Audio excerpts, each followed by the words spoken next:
Crecer en la Fe presenta el estudio de la lección de escuela sabática. Será de mucho provecho para tu crecimiento espiritual. Bienvenido.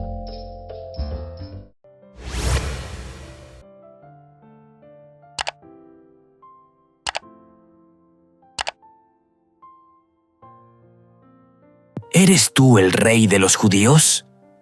Marcos capítulo 15, versículo 2. Pilato le preguntó, ¿eres tú el rey de los judíos? Respondiendo él, le dijo, tú lo dices.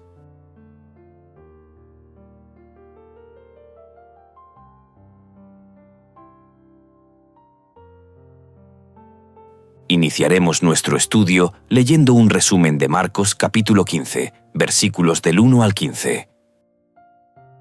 Muy temprano, los principales sacerdotes, ancianos y escribas llevaron a Jesús atado y lo entregaron a Pilato.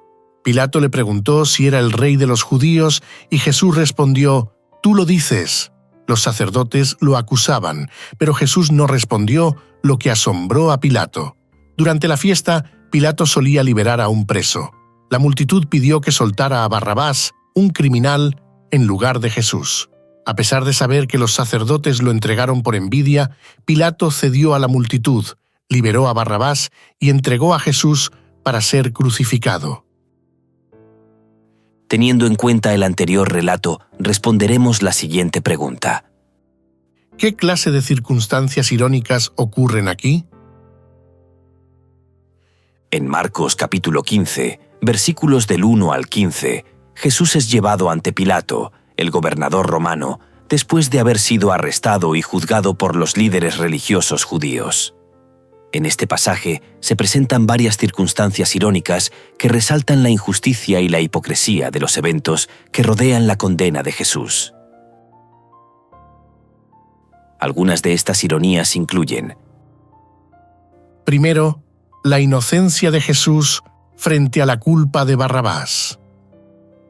Segundo, la falta de voluntad de Pilato para hacer justicia. Tercero, el título de Rey de los Judíos. Cuarto, el clamor de la multitud, crucifícalo. En cuanto a la inocencia de Jesús frente a la culpa de Barrabás, una de las ironías más evidentes es que Jesús, quien es inocente, es condenado a muerte, mientras que Barrabás, un criminal conocido y culpable de insurrección y asesinato, es liberado. Pilato les ofrece a los judíos la opción de liberar a Jesús, pero ellos eligen a Barrabás. Es irónico que el pueblo prefiera liberar a un delincuente en lugar de a alguien que no ha cometido ningún crimen. ¿Quién era Poncio Pilato? Poncio Pilato fue gobernador de Judea entre los años 26 al 36 después de Cristo. No era un líder amable, era muy cruel.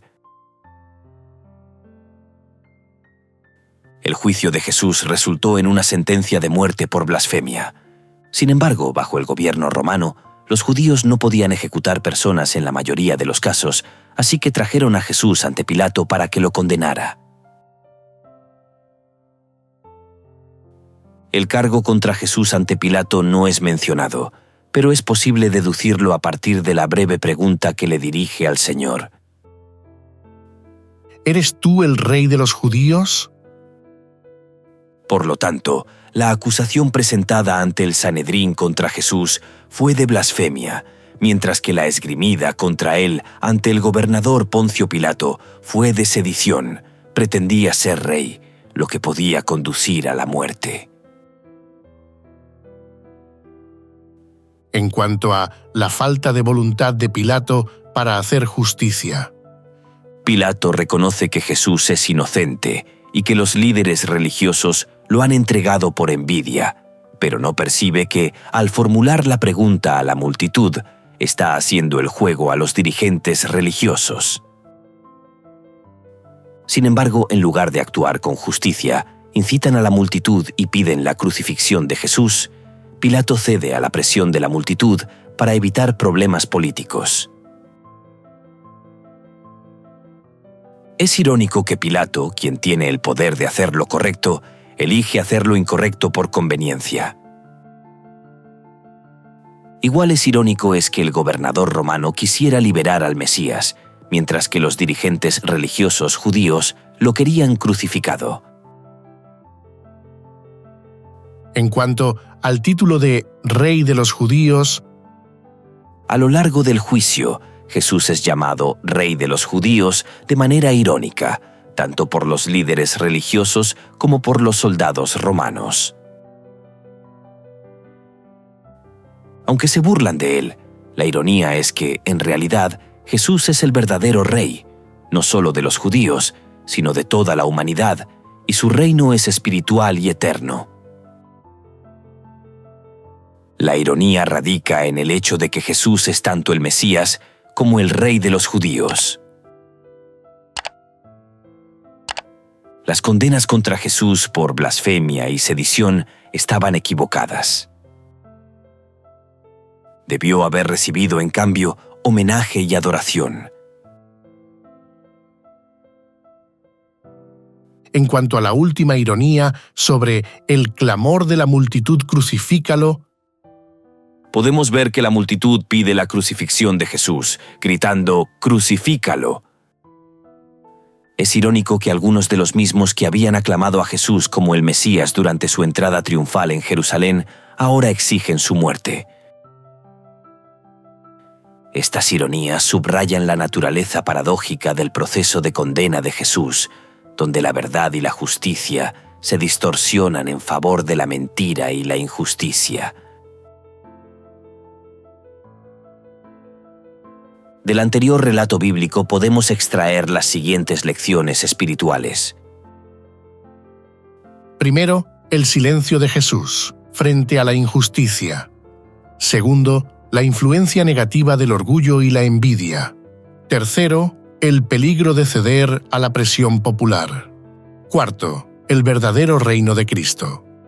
Quinto, el papel de la multitud en la injusticia. Sexto, el sacrificio inocente de Jesús. Séptimo, la justicia humana frente a la justicia de Dios. Octavo, el precio del pecado. De las anteriores lecciones explicaremos solo dos. Si deseas las otras explicaciones, hazlo saber en los comentarios. Explicaremos la sexta y la octava. Sobre el sacrificio inocente de Jesús, esta lección nos enseña que Jesús fue entregado a la muerte a pesar de su inocencia, lo que resalta su sacrificio voluntario por la humanidad. Aplicación espiritual. Se nos invita a reflexionar sobre el amor sacrificial de Cristo. Como creyentes debemos responder a ese sacrificio viviendo vidas dedicadas a Dios y a los demás, siguiendo el ejemplo de Jesús en el servicio desinteresado y el amor incondicional. Sobre el precio del pecado, esta lección muestra a Barrabás, un criminal culpable, fue liberado mientras que Jesús, inocente, fue condenado. Esto simboliza cómo Jesús tomó nuestro lugar, cargando con nuestra culpa y pecado. Aplicación espiritual. Como creyentes debemos reconocer el profundo significado del sacrificio de Cristo y responder con gratitud. Este reconocimiento nos lleva a vivir en arrepentimiento y a valorar la gracia que hemos recibido, sabiendo que fue a un alto costo.